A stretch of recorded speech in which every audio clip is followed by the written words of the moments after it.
गेल्या अनेक वर्षापासून विकासाच्या प्रतीक्षेत असणाऱ्या सांगलीच्या काळ्या खनीचा आता विकास झालेला आहे। कारण काळ्या खनीमध्ये दुबईच्या धर्तीवर हे डिस्को कारंजे आपण पाहतो, दुबईच्या धर्तीवर हे डिस्को कारंजे आता सांगलीकरांचं लक्ष वेधून घेत आहेत। सांगलीच्या पर्यटनामध्ये एक मानाचा तुरा या निमित्तानं खोवलेला आहे।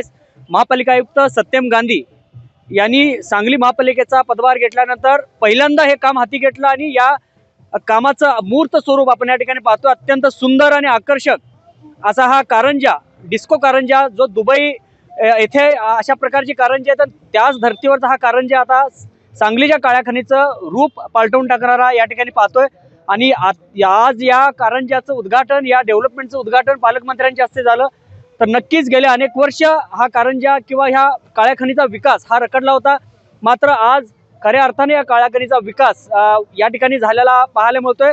सांगलीकरांसाठी एक पर्वणी आहे, कारण आता सांगलीकरांना सांगलीच्या कृष्णा नदी बरोबर पर्यटन स्थळ म्हणून काळी खान सुद्धा आता समोर येते। त्यामुळे सांगलीकरांसाठी ही चांगली पर्वणी महापालिका आयुक्त सत्यम गांधी आणि त्यांच्या सर्व टीमना या ठिकाणी करून दिलेला आहे। त्यामुळे नक्कीच सांगलीकर या डिस्को कारंजाचा आनंद दैनंदिन घेतील आणि सांगलीच्या पर्यटनामध्ये एक मानाचा तुरा मानला जाणारा आता काळी खण ही पुन्हा एकदा चांगल्या पद्धतीनं विकासाचं मॉडेल म्हणून समोर येते। दीपक चव्हाण, जय महाराष्ट्र, सांगली।